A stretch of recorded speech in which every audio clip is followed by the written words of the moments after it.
Probability के कुछ फिर से क्वेश्चंस आए हैं। इसमें प्रोबेबिलिटी में देखिए पहली तो ये चीज़ समझ लीजिए कि P E plus P not E हमेशा वन होता है, यानी किसी भी इवेंट के होना, किसी भी इवेंट का होना और उसका ना होना, उन दोनों का जो सम होगा वन होगा, ठीक है। और हमेशा प्रोबेबिलिटी जो है वो जीरो से या तो बड़ी होगी या जीरो के बराबर होगी, या वन के इक्वल होगी या वन से कम होगी।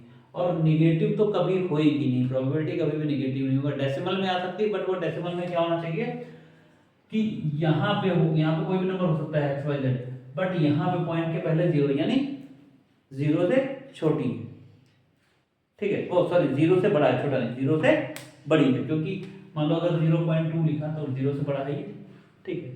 या ये ऐसे आ सकता है 2%, 5%, 18%, ये भी प्रोबेबिलिटी, ये भी सही है, इसको भी माना जाएगा, ठीक है।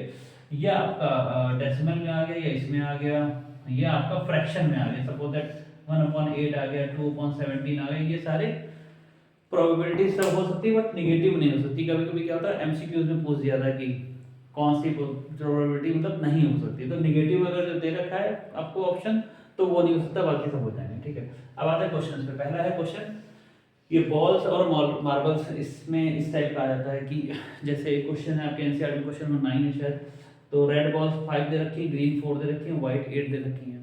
तो सबसे पहले टोटल कितने हैं, तो टोटल में तीनों ऐड कर लीजिए, 17 हो गई। अब आपसे उन्होंने कहा है कि रेड वाली बॉल की अगर हम कोई बॉल एट रैंडम निकालते हैं तो रेड आएगी, इसकी प्रोबेबिलिटी क्या है, तो टोटल रेड बॉल्स कितनी 5, और कुल जो सारी मिला के है वो 17 है, तो 5/17 हो जाएगा। अगर व्हाइट बॉल की प्रोबेबिलिटी पूछेंगे तो व्हाइट कितनी है, सही है 8 है, तो 8 अपॉन टोटल बॉल्स है 17, तो 17 हो जाएगा। फिर कह रहा है नॉट ग्रीन, तो ग्रीन वाली छोड़ दीजिए, ये दोनों ऐड कर लीजिए, तो 5 और 8 मिलके 13 हो गया, तो 13/17 हो गया, ठीक। ऐसे आपको सिर्फ अपना दिमाग यूज करना है, आराम से करेंगे, आराम से बहुत जल्दी सॉल्व हो जाएगा। फिर एक क्वेश्चन आता है पिगी बैंक वाला। इस पिगी बैंक वाले में है कि 50 पैसे के कॉइन 100 है, उसमें 1 रुपीज के 50 हैं और 2 रुपीज के 20 हैं, और फिर 10 कॉइन्स उसमें पड़े हुए हैं, तो टोटल कॉइन्स कितने सारे ऐड कर लिए, 180 आ गया। डिनोमिनेटर में 180 रहेगा सर, अगर उसमें से कोई भी चीज हटाई नहीं जाती है, ठीक है, मतलब निकाला फिर उसी में रख दिया, तब डिनोमिनेटर नहीं चेंज होगा। और अगर निकाल के हटा दिया तब वहां सोचना पड़ेगा, अगला क्वेश्चन उसी से रिलेटेड होगा। तो 50 पैसे की प्रोबेबिलिटी पूछ रहे हैं कि कोई हमने अगर उसमें हाथ डाला जिसमें वो सारे सिक्के पड़े थे और हमने 50 पैसा निकालने की अगर हम कोशिश कर रहे हैं तो उसकी प्रोबेबिलिटी क्या होगी, तो 50 पैसे की कितने सिक्के हैं, 100 है, और टोटल 180 है, तो फिर इसको सॉल्व कर लीजिएगा, सिंप्लीफाई कर दिया, 0 0 कैंसिल कर दिया, 5 और 9 हो गया, कट कर दिया, 2 5 का 2 9 हो गया।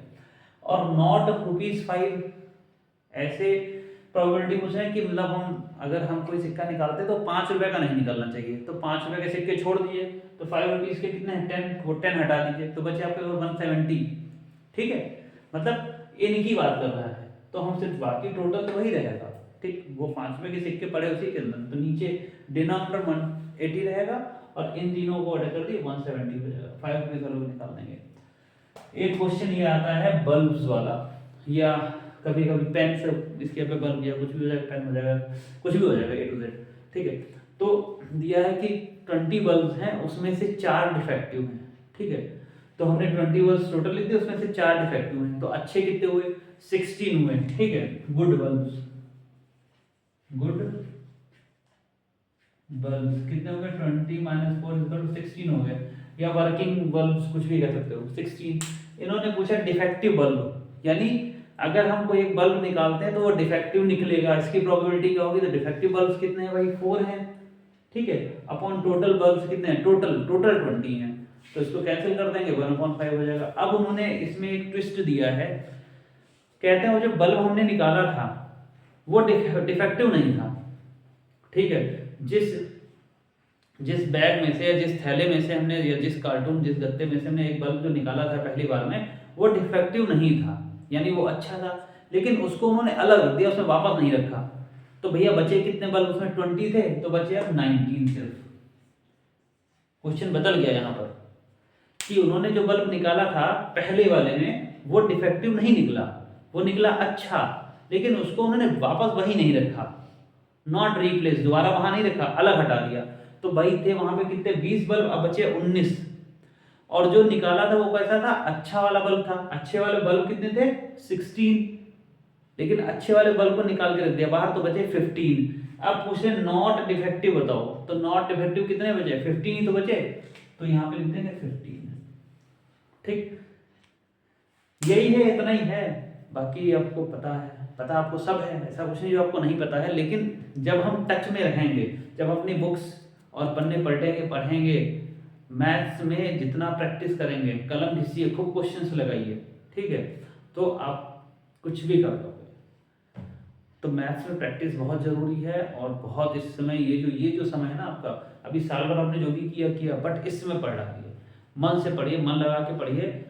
जितने भी सब्जेक्ट्स हैं, मैथ्स तो है ही है, मैथ्स के साथ में आपका साइंस है, और सोशल स्टडीज़ है, इंग्लिश है, हिंदी है, कंप्यूटर है, सारे सब्जेक्ट्स लेके चलिए। सबका एक टाइम टेबल बनाइए कि मुझे इतने समय से इतने समय तक ये पढ़ना, ये करना है, ये पढ़ना है। और ऐसा नहीं कि हर समय पढ़ते ही रहो, थोड़ा रेस्ट भी करना है, कि 1-1.5 घंटा पढ़ लिया, फिर बस 10-15 मिनट फिर आराम कर लिया, कुछ अपना माइंड फ्रेश कर लिया, फिर पढ़ाई की। बट पढ़ना बहुत जरूरी है, खूब पढ़ाई करिए इस समय। सुबह जल्दी उठिए, कोशिश ये करिए कि हम जल्दी उठें, और क्योंकि सुबह का क्या होता है ना, सुबह हम जब पढ़ते हैं तो वो चीज़ हमको जल्दी याद होती है। बिकॉज क्या होता है उसमें, हम उठते हैं, माइंड हमारा फ्रेश होता है, कोई शोरगुल नहीं होता, कोई शोर शराबा नहीं होता, कोई स्ट्रेस नहीं होता माइंड में, आराम से अच्छे से जो चीज़ हम पढ़ते हैं वो हमें लर्न हो जाती है। ठीक, तो कंटिन्यू रखिए, अपनी पढ़ाई जारी रखिए। हमें पता है, मैं समझ रहा हूँ आप लोग खूब पढ़ रहे हैं, बस कोई भी बच्चा ऐसा नहीं होगा जो ये चाहेगा कि मेरे मार्क्स अच्छे ना आए। सभी बच्चों को लगता है कि हाँ नहीं, हमें तो अच्छा बनना है। अच्छा इसलिए बनना है बिकॉज अगर नंबर कम आए हैं ना, तो भाई छोड़ते नहीं हैं लोग। अरे इनके बच्चे के तो 70% आए, फलाने के बच्चे के 98% नंबर आए। तो 98% नंबर आना ठीक है, बट नॉलेज भी भैया होना चाहिए। कभी कभी क्या होता है, हो सकता है कि जिसके 70% आए हैं, या जिसके 80% आए हैं, या 85% आए हैं, हो सकता है कि कुछ ऐसी कंडीशंस हो गई हों जिसके कारण से उसके मार्क्स कम हो गए हों। बट ये कोई पैरामीटर नहीं है जिससे हम उसकी नॉलेज को जो है तौल सकें, मेजर कर सकें। तो ऐसा नहीं है, फिलहाल आप मन लगा के पढ़िए, और जब आप पढ़ेंगे तो रिजल्ट निश्चित ही आपके पेपर में आएगा और अच्छा रहेगा। ठीक है, पढ़ाई करते रहिए, फिर मिलते हैं नेक्स्ट वीडियो में।